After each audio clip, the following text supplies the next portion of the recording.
name is Shara Kingston. I'm the collections manager for the Army Museum Halifax Citadel. Today I brought in a scrapbook crafted by John Mitchell Inglis. This was able to give a perspective to the First World War that isn't often seen, particularly because of its nature, the fact that it's in a scrapbook. I wanted to give it a little bit of eyeballs on it. World War I, also known as the Great War, was perhaps the first truly modern global conflict that brought untold sacrifice and suffering to over 30 nations and their citizens between the years of 1914 and 1918. Many countries' militaries, including Canada's, were unprepared for an international war. As the war progressed, the carnage was underestimated, not to mention underreported. As the frenzied media galvanized home fronts with curated stories of the heroic allies and evil Central Powers, the narrative overseas was being written in the experiences of 345,000 Canadian soldiers and was far from black and white. As battles raged, the harshness of reality eroded the promise of adventure. Whether it was the nature of war or duplicity, many men and women returned from their service with conflicted feelings, often enduring in silence for entire lifetimes. Welcome to Militaria, Shara. Can you tell us what you brought in from the Army Museum today? This artifact was brought in by the son of John Mitchell Inglis, who created it and whose story it is. These sorts of things, so diaries, letters, scrapbooks, it's from the mouths of those people that we get a real sense of what actually happened. Inglis came home with all these bits and pieces and took all of these little scraps he had written, put them in his garage and just left them there. He really didn't want to deal with all the things that he saw and experienced. And it wasn't until the 80s, his son found them and started asking questions, and he realized that he had something to say that he thought was of value. So he took this 70s style binder and created this amazing afterthought to his own personal experience with the Great War. He is very frank about his viewpoints and what he saw and who he served with. It's an interesting read. More than just the frankness, I get a sense of bitterness actually as Absolutely. well. At the time you volunteered, you probably got swept up with the volunteerism and the First World War, and then once he got there, I got the distinct impression, even just reading his service file, that this was a guy that really, really didn't want to be there. Inglis enrolled in Halifax in 1916 in what turned out to be the 58th Battery, which was part of the 14th Canadian Field Artillery Brigade. And his job during the war was a draftsman, because in civilian life he was a bookkeeper. So I guess that sort of transcribed nicely into a draftsman, because the draftsman isn't what we think of today, someone that works in the construction business, drafting houses. It was actually marking the maps, the drawing and all that sort of thing, which leads into a lot of what's in this scrapbook. He was very talented. He had an eye looking at aerial photos, determining things and mapping them out. He was able to do that just with his sort of raw talent.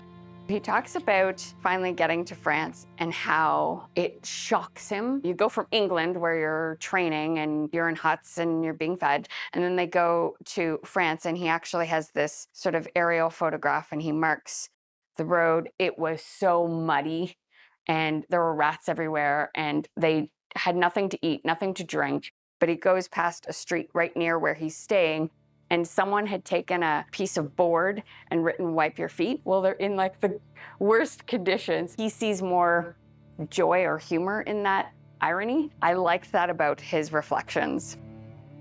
He turned out to be quite an artist. He developed a gift, I guess, for drawing or cartooning, was it? Lots of units had their own kind of magazines or pamphlets, and theirs was called the OPIP. So Inglis was asked to be the main cartoonist for the OPIP and create not artistic reflections, but more funny cartoons. And again, with that sense that he has of taking something that is very serious and poignant and making it kind of funny, he was able to pull that off. So he did a number of pages for the OPIP front covers as well as the inserts. And because people knew him as the artist and the cartoonist, he is then approached by a Colonel Oldring. The Colonel had been approached by the Standard to do an ongoing series. The Colonel would write the piece, and he needed some artwork to go along with it. Colonel Oldring is supposed to meet up with him at another point so that he can hand off the first of the manuscript that Inglis will take and illustrate. They are meeting on a road in France. As Inglis describes, he sees him coming, he's on a horse. They talk, they go through the manuscript and what Oldring is hoping for. He says, "I decided to turn my attention behind me. So as he turns, a German shell comes, obliterates both the horse and Colonel Oldring. And he writes,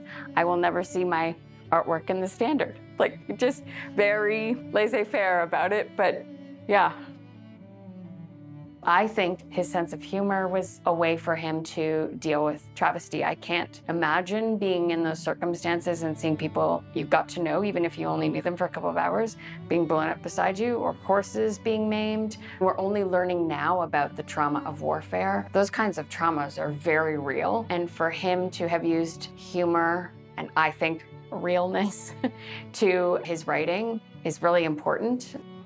When I really read each line and kind of digested it, I got the impression that he loved serving with the people he served. He loved his ranks of privates. Where he found the gap or the frustration was that he didn't feel that the upper echelon had their best interest in mind. He thought also that the government was pulling a lot of strings and making calls and deciding how things were going to play out without ever having fired a weapon or been at the front line. And I get it from that point of view, that he felt like they were kind of tossed out to be kind of chum in the water, and that bitterness is definitely the overtone. I mean, he calls his whole book The Wasted Years. I also appreciate that he's looking back at it from the perspective of someone who also saw there was a Second World War and a Korean War. And he was told that in the Great War, that would be the war to end all wars. So while I do think there is some morose and jaded viewpoints, I think they're valid.